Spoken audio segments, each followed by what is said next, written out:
दोस्तों रिएक्ट में हम लोग देख रहे थे जे एस एक्स। तो अभी जे एस एक्स में हम लोग एक और लिस्ट का एग्जाम्पल करेंगे और एक और लिस्ट का एग्जाम्पल करने के बाद में हम लोग जे एस एक्स के और भी कुछ रूल्स देखेंगे।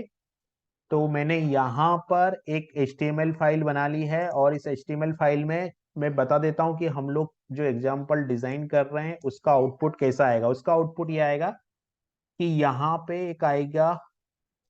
सबसे पहले तो मैं इसको डिजाइन कर देता हूँ, ठीक है। ये मैंने डिजाइन कर दिया और यहाँ पर जो पहले एक हेडिंग आएगी और वो हेडिंग आएगी यहाँ पर अनऑर्डर्ड लिस्ट, ठीक है।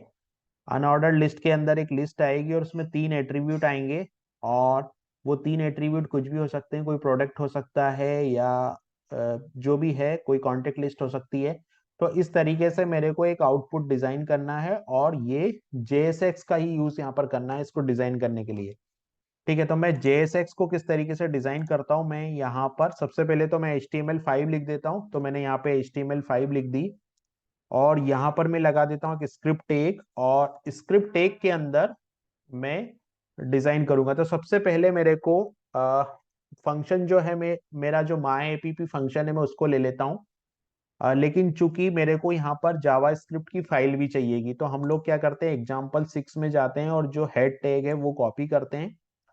और हेड टैग कॉपी करने के बाद में यहाँ पे हम लोग हेड टैग को ऐड कर देते हैं। सिंपल, ये हेड टैग मैंने ऐड कर दिया।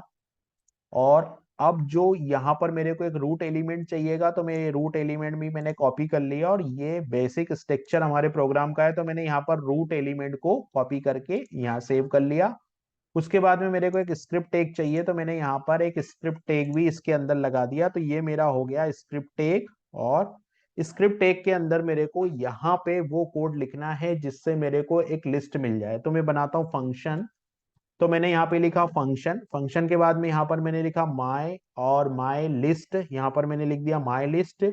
और माई लिस्ट लिखने के बाद में यहाँ पर मैंने फंक्शन को लिखना स्टार्ट किया। तो सबसे पहले मेरे को हेडिंग चाहिए, तो मैं बना लेता हूँ हेडिंग। तो मैंने लिखा let heading is equal to H3 में चाहिए ये कंटेंट, तो मैं H3 ले लेता हूँ। और H3 में मैं HTML लिस्ट टाइटल दे देता हूँ, HTML लिस्ट, ठीक है। तो यहाँ पर मैंने HTML लिस्ट टाइटल दे दिया। HTML लिस्ट टाइटल देने के बाद मुझे यहाँ पर क्या करना है कि ये तो मेरा HTML लिस्ट का टाइटल हो गया। HTML लिस्ट टाइटल होने के बाद में ये हेडिंग हो गई मेरी HTML लिस्ट।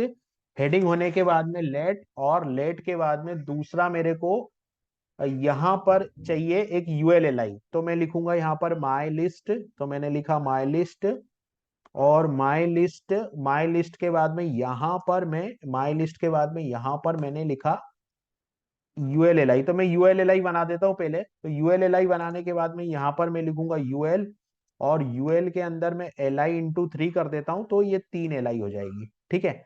अभी मैं क्या करता हूँ, यहाँ पर जो LI है उसमें मैं लिख देता हूँ, लाइक मैंने लिख दिया जो लिस्ट आइटम है उसमें मैंने लिख दिया कॉफी।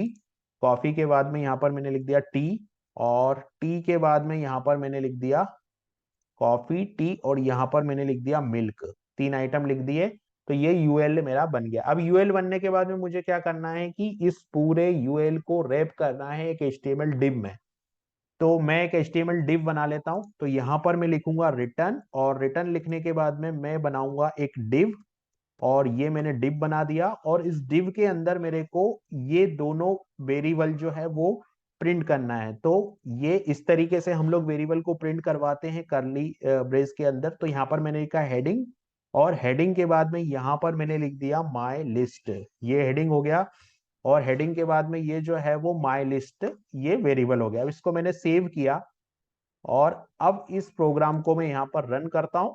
तो मैंने ओपन विथ लाइव सर्वर किया, तो आप देखोगे यहाँ पर लिस्ट बन जाएगी। लेकिन अभी कुछ एरर आ रही है, तो हम लोग देखते हैं कंसोल पे क्या एरर है। अभी तो कोई एरर नहीं है।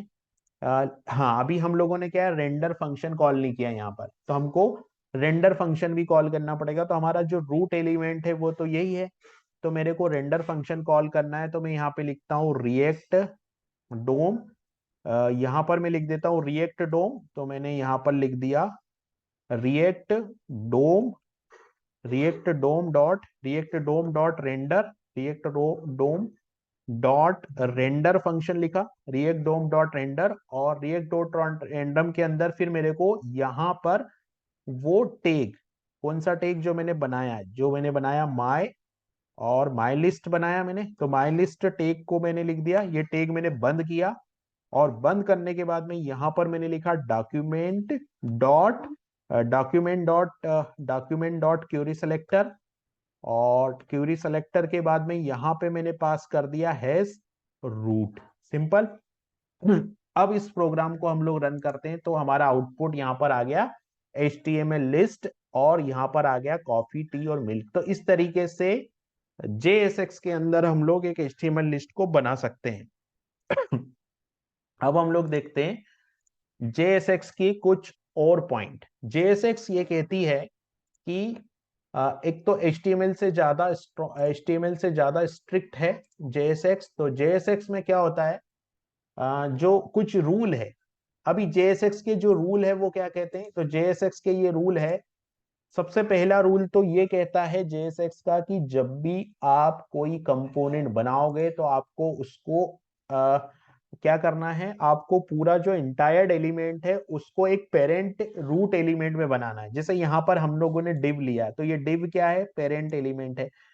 तो इस तरीके से हम लोग जितने भी कंपोनेंट जनरेट करेंगे, कुछ भी जनरेट करेंगे, तो हमको एक पेरेंट डिव चाहिएगा, एटलीस्ट अभी तो चाहिएगा पेरेंट डिव। तो यहां पर मैं एक पेरेंट डिव ले लेता हूं, और पेरेंट डिव लेने के बाद में ये पेरेंट डिव, ये रूल है, ये हमको रखना ही पड़ेगा। दूसरा यहाँ पर क्या होता है कि अगर कोई टैग ओपन हो रहा है ना, तो कोई टैग ओपन हो रहा है तो उसका क्लोजिंग टैग जरूरी है। अगर उस टैग का क्लोजिंग टैग नहीं है तो सेल्फ क्लोजिंग करना उसको जरूरी है, नहीं तो ये एरर दे देगा। ये बहुत स्ट्रिक्ट है HTML के कंपेयर में, तो यहाँ पर आ जाएगी एरर अगर हम लोगों ने यहाँ पर क्लोज नहीं किया। जैसे यहाँ पर हम लोगों ने एक कंपोनेंट बनाया माई लिस्ट, तो जो माई लिस्ट कंपोनेंट है उसके अंदर मेरे को यहाँ पर ये माई लिस्ट कंपोनेंट है, यहाँ पर ये जो टैग है इसको मैंने सेल्फ, यहाँ पर ये जो टैग है इसको मैंने सेल्फ बंद किया यहाँ पर, ठीक है। तो यहाँ पर हम लोगों को क्या करना होता है कि इस टैग को बंद करना होता है। तो पहला रूल हम लोगों ने देखा, पहला रूल हमारा ये है कि हमको एक रूट और पेरेंट एलिमेंट बनाना पड़ेगा। ये फर्स्ट रूल हो गया हमारा कि एक रूट और यहाँ पर एक पेरेंट एलिमेंट हमको बनाना पड़ेगा, एक रूट और एक पेरेंट एलिमेंट यहाँ पर मेरे को बनाना पड़ेगा, ये पहला रूल हो गया। दूसरा रूल यहाँ पर ये हो गया कि अगर कोई टैग ओपन हो रहा है तो उसको क्लोज करना जरूरी है, मतलब अगर क्लोजिंग टैग नहीं है तो उसका सेल्फ क्लोजिंग करना उसको जरूरी है। ये दूसरा रूल हो गया। और तीसरा रूल यहाँ पर ये है कि जो HTML एट्रीब्यूट है ना, अभी HTML एट्रीब्यूट क्या होते हैं, तो अगर HTML एट्रीब्यूट मान लीजिए आप IMG टैग यूज कर रहे हैं, तो IMG टैग का एट्रीब्यूट होता है SRC, ठीक है। तो जो SRC होता है, तो इस तरह के ऐसे एट्रीब्यूट जो कि मल्टी नेम है, मतलब जैसे अगर आपने मान लो ऑन क्लिक एट्रीब्यूट लिया है, तो ये JSX जो है, JSX का ये रूल है कि आप अगर मल्टी वर्ड एट्रीब्यूट अगर यूज कर रहे हैं तो उसको केमल नोटेशन में देना है। केमल नोटेशन का क्या मतलब है कि जैसे यहां पर आपने जो फंक्शन यूज किया ऑन क्लिक, तो ऑन क्लिक यहां पर क्या लिखाएगा, ऑन, और ये सी को आपको कैपिटल करना पड़ेगा। अगर आप मल्टी वर्ड एट्रीब्यूट यूज कर रहे हैं तो उसको कैमल नोटेशन में लिखना जरूरी है, ये भी JSX का रूल है। और JSX का एक रूल और कहता है कि जो आप CSS में क्लास बनाते हैं, ठीक है, तो आप क्या लिखते हो यहाँ पर, HTML में आप एक क्लास एट्रीब्यूट बनाते हैं, तो क्लास जो एट्रीब्यूट है, क्लास एक रजिस्टर्ड कीवर्ड है, यानी कि ES6 के अंदर क्लास का कंसेप्ट है। तो आप अगर यहाँ पर ये CSS वाली क्लास बनाओगे तो आपको यहाँ पर क्लास नेम लिखना पड़ेगा, और N जो होगा वो कैपिटल होगा। ये एक जो एट्रीब्यूट है उसका नेम चेंज है यहाँ पर।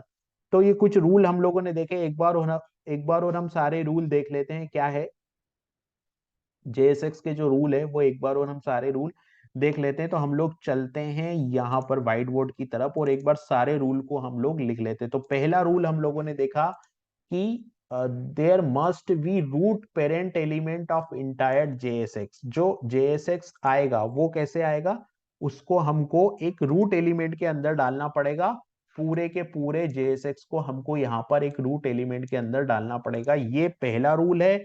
सेकेंड रूल यहाँ पर ये कहता है कि एवरी ओपनिंग टैग, अगर कोई भी ओपनिंग टैग हमने बनाया है तो उसका क्लोजिंग टैग बनाना बहुत जरूरी है ना। मतलब अगर सेल्फ क्लोजिंग है तो वो भी होगा। और अगर कोई एट्रीब्यूट ऐसा है जो कि मल्टी वर्ड एट्रीब्यूट है, जैसे एग्जांपल के तौर पे अगर मैं बोलूँ तो ऑन क्लिक, तो ऑन क्लिक क्या है यहाँ पर, मल्टी मल्टी वर्ड एट्रीब्यूट है। तो मल्टी वर्ड एट्रीब्यूट है तो उसको केमल केस नोटेशन में लिखना जरूरी है। और केमल केस नोटेशन ये कहता है कि जो सेकेंड वर्ड होगा उसका फर्स्ट लेटर कैपिटल में करना पड़ेगा हमको, ये होता है केमल नोटेशन। और एक फोर्थ पॉइंट हम लोगों ने जो डिस्कस किया कि जो CSS में हम लोग क्लास बनाते थे, उस क्लास को यहाँ पर CSS में जो क्लास है, तो क्लास यहाँ पर जो क्लास है वो क्या है, यहाँ पर ये जो क्लास है ये रजिस्टर्ड कीवर्ड है।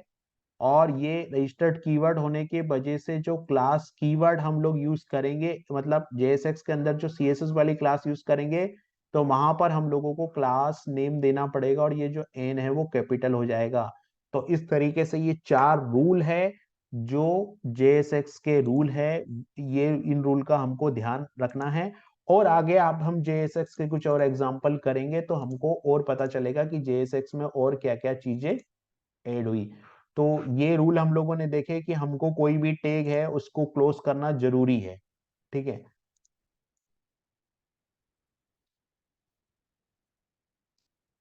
अब हम लोग देखेंगे, अब हमारा जो नेक्स्ट होगा वो कंडीशनल रेंडिंग। कंडीशनल रेंडिंग किस तरीके से वर्क करती है रिएक्ट के अंदर, वो हम लोग देखेंगे।